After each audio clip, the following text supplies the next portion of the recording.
Y si no recibís, porque pedís mal para gastarlo en en malos propósitos.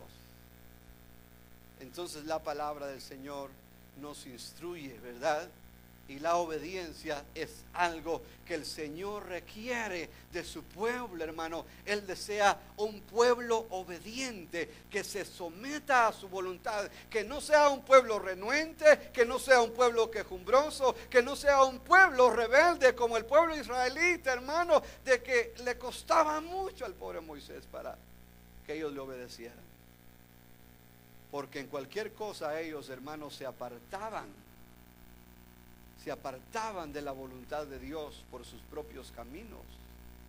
Y por eso es de que ellos no recibían, aun cuando Dios estaba más que dispuesto a bendecir sus vidas, ellos no recibían. Por ejemplo, mire, cuando Moisés les dijo de que fueran a espiar la tierra para invadirla, usted sabe de que 10 de los espías trajeron un mal reporte.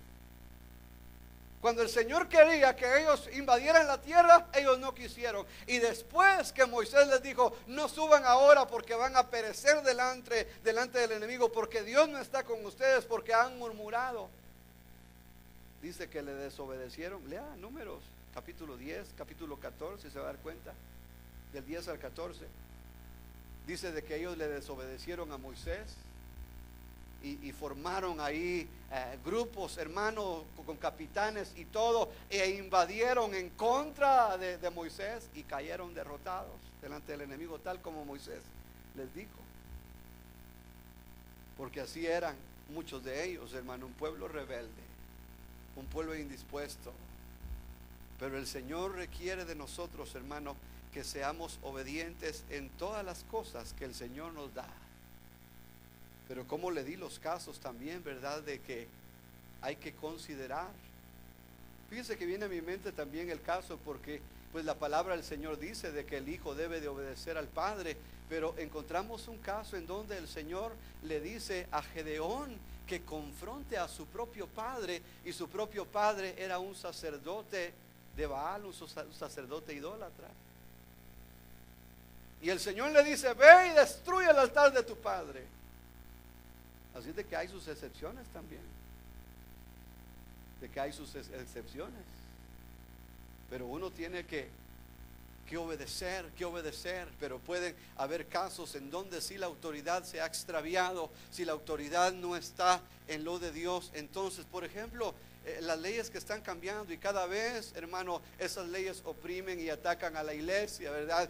Se están legislando liberalmente, deliberadamente en contra de la iglesia. ¿Qué tal si hubiera una ley que exigiera que todo pastor casara a homosexuales, que casara a lesbianas, y que vinieran ellos aquí y decían, pastor, cásenos porque nos amamos, yo lo amo a él y él me ama a mí? ¿Qué hacemos ahí? La ley de Dios es una y la ley del hombre es otra. Tenemos que obedecer la ley de Dios, y aunque eso nos traiga persecución, porque eso fue lo que pasó con los hermanos al principio. Pero sabe una cosa, en todas las cosas el Señor los guardó, los protegió y los bendijo. Y ellos sabían de que si ellos sufrían, porque dice la palabra que nadie sufra por entrometido, pero si alguien sufre por la causa de Cristo, que le dé gracias a Dios, porque recompensa habrá para aquel que sufre por lo bueno, por la justicia, por obedecer al Señor. Eso es lo que el Señor pide de nosotros. Pero si la ley, hermano, se corrompe, entonces nosotros debemos de saber de que Dios de todos modos está sobre toda autoridad, y que Él tiene el control de su creación, y que nosotros podemos esperar en el Señor, tanto, hermano, como liberación, como fortaleza, como guianza, ¿verdad? Para que hagamos lo propio. Ya resumiendo esto, por eso el Señor le pide a su iglesia que debemos de interceder por las autoridades. Primera de Timoteo, capítulo 2, versículo 1. Quiero pues que los hombres oren en todo lugar, levantando manos santas, sin ira ni contienda.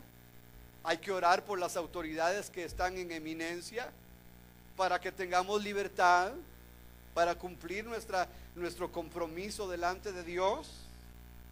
Y cuando la iglesia intercede por las autoridades, está pidiéndole al Señor, hermano, que el Señor le conceda tener buenas autoridades para que la iglesia goce de libertad. Que no vaya a ser que se levante algún dictador como Hitler, ¿verdad? Y persecución sobre ciertas razas. ¿Sabía usted que la iglesia fue perseguida también bajo ese régimen? ¿Verdad? Entonces la iglesia debe de orar. La iglesia debe de estar en obediencia a las ordenanzas. Pero la iglesia debe de estar sometida a la autoridad de Dios primero. Y cuando estamos bajo la autoridad de Dios, recibimos la bendición, caminamos con seguridad y podemos ejercer también, porque ya le dije que la iglesia tiene autoridad. Tenemos autoridad sobre espíritus, sobre enfermedades. El Señor dijo que podemos hablarle a ciertas cosas. El Señor dijo que le podríamos hablar a un monte y decirle: quítate de ahí, échate a la mar, y le será hecho, así como el Señor lo hizo con lo de la higuera.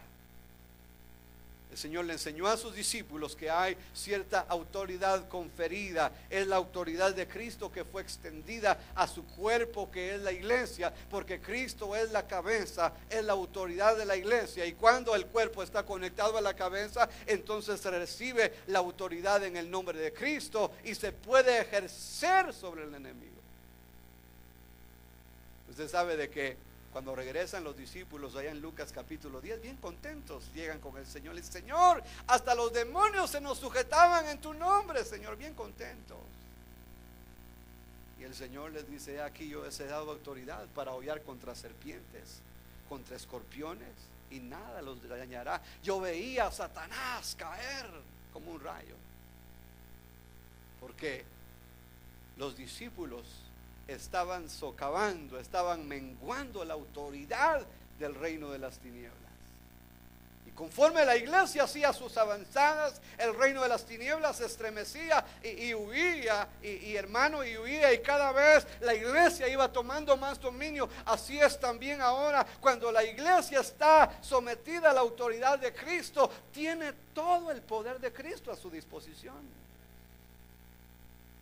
Pero cuando empezábamos a examinar, bueno, la Biblia dice esto, pero a mí me gusta acá, ¿verdad? ¿Ah? El pastor ha dicho, porque sabe una cosa, yo escuchaba un comentario acá de que muchas de las veces la autoridad tiene que ver con la cultura. Nosotros acá en los países occidentales se nos ha enseñado, mayormente aquí en Estados Unidos, con la famosa democracia, ¿no? De que se les enseña a debatir a los muchachos en las clases de ideas, de teorías, de filosofías, y hacen paneles de discusión ahí en las escuelas, y el maestro dice: ¿qué piensas tú, señor fulano? Los niños, y cada quien pues entran en un debate ahí y presentan sus ideas. Esa es la cultura acá, y por eso muchas de las veces esa cultura, al venir a Cristo, nos es un tropiezo, porque empezamos a meter nuestra opinión, nuestra mentalidad, y aquí no, aquí es cuestión de obedecer.